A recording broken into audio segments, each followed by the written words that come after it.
Morning, তোমরা সবাই কেমন আছো? আমি কিন্তু একটু ভালো নাই। এরপর কালকে আমার বিবাহ এসে গেছে, কোনো কাজ করিনি। কালকে সারা রাত ঘুমোতে পারিনি, এত পাই যন্ত্রণা। তোমার দাদাভাই স্প্রে দিয়েছে, ওষুধ দিয়েছে, মালিশ করেছে, কিচ্ছু হয়নি। ওই দেখো, বিশ্বাস না করো, ওই অনলাইনে পাওয়া যায় না ওই জিনিসটা, ওর মধ্যে পা দিলে ঝুনঝুন করে একটু ব্যথাটা কমে। আমার চার্জটা খতম হয়ে গেছে, রাত 2:30টার সময় আমি ওইটা করেছি। আর আমি এখন তাড়াতাড়ি করে ঘরটা ঝাড় দিয়ে আমি চলে যাবো ডাক্তারের কাছে। আমার ছেলের প্রচণ্ড জ্বর। এখন আমি সেই নাম লেখাবো ডাক্তারও, এখনও মনে হয় চেম্বারটা খুলিনি বলে নাম লেখাতে পারছি না। তোমার দাদাভাই ফোন করেছিলে, এখন তোমার দাদাভাই শুয়ে আছে। আমার ছেলেকে জলপটি দিয়ে আমি বলছি ঘরটা তো ঝাড় দিয়ে দিই। ঘরটা ঝাড় দেওয়ার পর তারপরে আমি বাসনটা মাজবো, কালকের বাসনটা মেজে চলে যাবো ডাক্তারের কাছে। আর সে রান্না খাওয়া যাই হোক না হোক কোনো দেখার দরকার না, আগে আমি ছেলে নিয়ে ডাক্তারের কাছে চলে যাবো। তাকে উপরে উপরে একটু ঝাড় দিয়ে দিই, তারপরে ভালো করে সবগুলো মুঠিয়ে ঝাড় দেবো, সেটাও তোমাদের সঙ্গে শেয়ার করব। দেখো এবার দেখো চলে এসেছি আমি রাতের বেলা এই ম্যাশিংটা দিয়ে। এ দেখো ম্যাশিংটা আমি রাত 1:30 বাজে তখন মানে ম্যাশিংটা দিচ্ছিলাম, এখন আবার দিচ্ছি। পায়ে এত যন্ত্রণা হচ্ছে, কিচ্ছু করার নেই। পায়ে যন্ত্রণার জন্য না রাতে শুতে পারছে না কোনো কাজ করতে, কিন্তু কাজ তো করতেই হবে। ডান পাটায় আমার যন্ত্রণা, আর কোথাও কোনো প্রবলেম হচ্ছে না। ডান পাটা আর মেশিনটাই না চার্জার হয়ে গেছে, আমি একটু বুঝতে পারছি না কেন হচ্ছে না। আর পা ফুলে গেছে, আর এত জার্নিং করেছে প্রতিদিন বাজার ঘাটার যাওয়ার জন্য, আরও অসুস্থ হয়ে যাচ্ছে। কিচ্ছু করার নাই, তবু তো করতেই হবে কাজ। দেখো এটা দেখছি যে ঠিক করতে পারি কিনা, কিন্তু ঠিক করতে পারি, চার্জই নাই, তাই কী করে ঠিক হবে। দেখো এবারে ছোপা ঠিক করে নিই। দেখো ছোপাগুলো ঝাড় দিয়ে আবার গুছিয়ে রেখে দিই।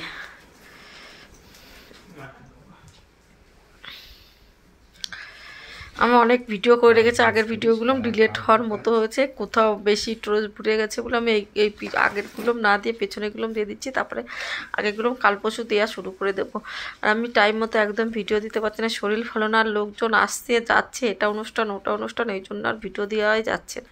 কিচ্ছু করার নাই। দেখো তবু যা পাচ্ছি তখন দিচ্ছি। দেখো ম্যাটগুলো উঠিয়ে নিয়েছি, ওইটা উঠিয়ে এবার ছাদ দিয়ে দেবো। খাটে সোফার নিচে ছাদ দিয়ে দেবো। এখন এত ভালো সোফা সিস্টেমগুলো করেছে, আগের সোফাটা আমার এরকম ছিল না। আগের সোফাটা ছিল নিচেও, আর এখনকার একটু উঁচু করে দিয়েছে। ছাদ দিতে পোছা লাগাতে খুবই সুবিধা হচ্ছে, নিচে আর নোংরা থাকবে না, কোনো অসুবিধা নাই যে সরিয়ে ছাদ দিতে হবে না, এমনি হয়ে যাবে। দেখো ঘরটা ভালো করে ছাদ দিয়ে নিই, তারপরে পোছা লাগাবো। কী করবো, কালকে কত বাসন ছিল, বিবাহের পরে আমি কী গিফট পেয়েছি সবটা তোমাদের দেখিয়ে দেবো।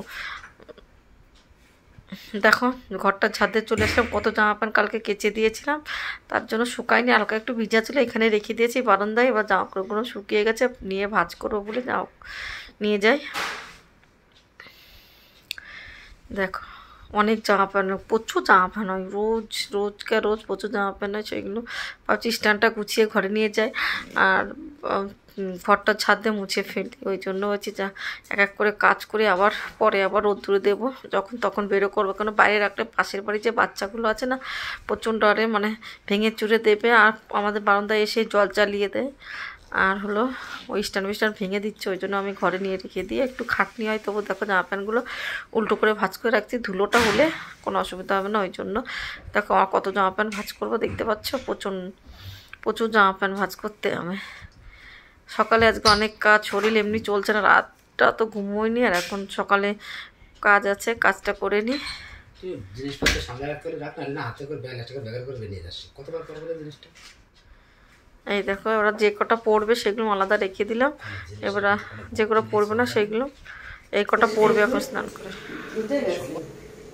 একটু গরম করছে না, ছেলেকে একটু খাইয়ে ওষুধ খাইয়ে দিই, গরম হয়ে গেছে। এইখানটা মুছবো, বাসন কটা মাজবো, সবটা শেয়ার করবো। দেখো আমার জ্বর এসেছে, রাত্রে জল ঠুসা হয়ে গেছে মুখে, এখন আর রান্না করবো, ওই চিকেনটাতে এখন খেয়ে নেবো। দেখো কত বাসন দেখতে পাচ্ছ, সব মাজবো। কালকে আর ক্ষমতায় হয়নি যে রাতে বাসনটা মেজে রাখবো, আর পাতায় খেয়েছিল বলে আর বাসন অল্পই হয়েছে, তবু এখন মেজে নিই। দেখো পা ব্যথায় আমি বসলে আর উঠতে পারছে না, কষ্ট হচ্ছে। তো এই তোমার দাদাভাই না আমার ছেলে উঠিয়ে দিয়ে যাবে, বসতে পারছে কিন্তু উঠতে পারছে না। দেখো বাসনগুলো সব মাজা কমপ্লিট হয়েছে, সবটা তোমাদের দেখায়নি। এবার চলে আসলাম ঘরটা মুছতে। দেখো সোফার নিচে কত সুন্দর ঢুকে যাচ্ছে, পোছা লাগাতে অসুবিধা হচ্ছে না সোফাটায়। দেখো সুন্দর করে পরিষ্কার করে নিই।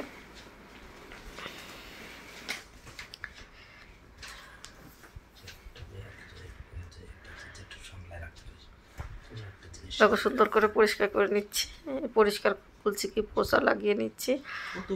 দেখো এবার কত সুন্দর চকা চকা লাগছে, দেখতে পাচ্ছ পোছা লাগানো। এমনি ঘর আমি 2-3 বার মুছি, কোনো অসুবিধাই না। আমি আগে নিচে বসে বসে মুছতাম, এখন আর বসে বসে মুছছি না। পাশে দেখো এডিট করছে, কথা বলছে। দেখো এই ঘরটাও নিয়ে এসেছি, 3টে নিয়ে এসেছিলাম,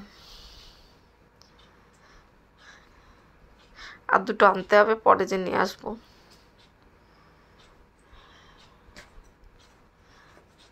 এখনো দেখো আমার ছেলে ঘুমিয়ে আছে, ও ঘুমোচ্ছে, আমি তার আগে কাজটা করে নিই। আজকে রাতে ঘুমাইনি সারা রাত, আজকে আবার সকাল সকাল উঠে কাজ করা শুরু করে দিয়েছে। কী করবো বলো, আমার যেদিনই রাতে ঘুমাই না সেই দিন আবার সকাল সকাল উঠে কাজ করে, আরও শরীরটা ক্লান্ত হয়ে যায় পরে। আজকে দুপুরে অনেকটা ঘুমিয়ে নেবো গো।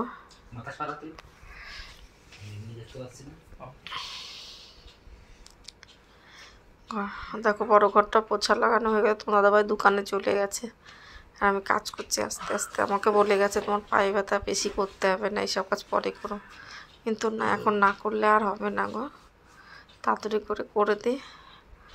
কাজ করলে অতটা অসুবিধা হয় না, বসলে উঠতে পারছি না, এটাই অসুবিধা হচ্ছে পায়ে, আর কোনো অসুবিধা হচ্ছে না বেশি একটা। ডাইনিং রুমটা মুছে দিই, রাতে মুছে রেখেছিলাম একবার, এখন ওই যে তাড়াতাড়ি মুছে দিলাম। কী বলো তো, আর বাচ্চারা এসে গেলে আবার সোফায় উঠে যাবে না, ওই জন্য মুছে দিলে ঘর পরিষ্কার থাকলে আর অসুবিধা হবে। আর কি বলো তো, আমার ঘরে তো বাচ্চা নেই, আমার ছেলে বাচ্চাটা একটু নষ্ট করে, স্কুলে গেলে আমি একা একাই থাকবো, আমার আর বেশি কাজ থাকবে না।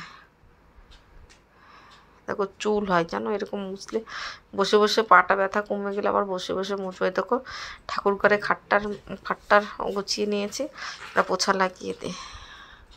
তাকে একটু গুছিয়ে নিচ্ছি, গুছিয়ে রেখে গেছি, তারপর আবার গুছিয়ে নিচ্ছে।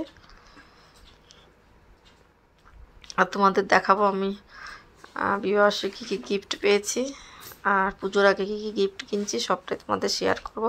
দেখো খাটের নিচেটাও খুব ভালো দিয়েছে, কী বলো তো, খাটের নিচেটাও মানে উঁচু করে দিয়েছে, পোছা লাগাতে সুবিধা হয়। খাটের নিচেটা পরিষ্কার। শরীরটা খুব খারাপ, নড়তে পারছি না, ব্যথার জন্য সারা রাত ঘুমাইনি। দেখো এখন ইলিশ মাছটা ভেজে নিই। তা কত বড় ইলিশ মাছটা ছিল দেখতে পাচ্ছ, এটা এরকম দেখলে বুঝতে পারবে, এত বড় ইলিশ মাছটা ছিল, একটা পিস। এই দেখো এটা হলো অর্ধেক, 2.5 কিলো ওজন না 3 কিলো ওজনের। দেখো আমার ছেলে বলে খাবে না, জানি না কেন। চলো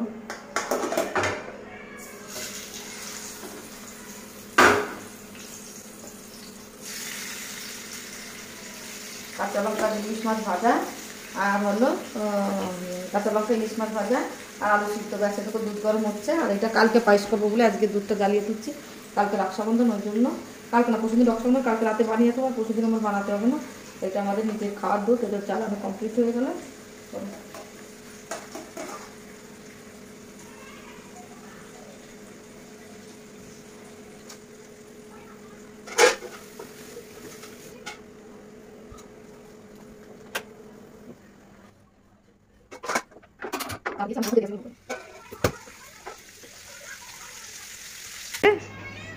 জানুদের বারান্দায় বসে আছে কিভাবে হনুমান, দেখতে পাচ্ছ? এই দেখো, আরে হনু বান্দর দেখো,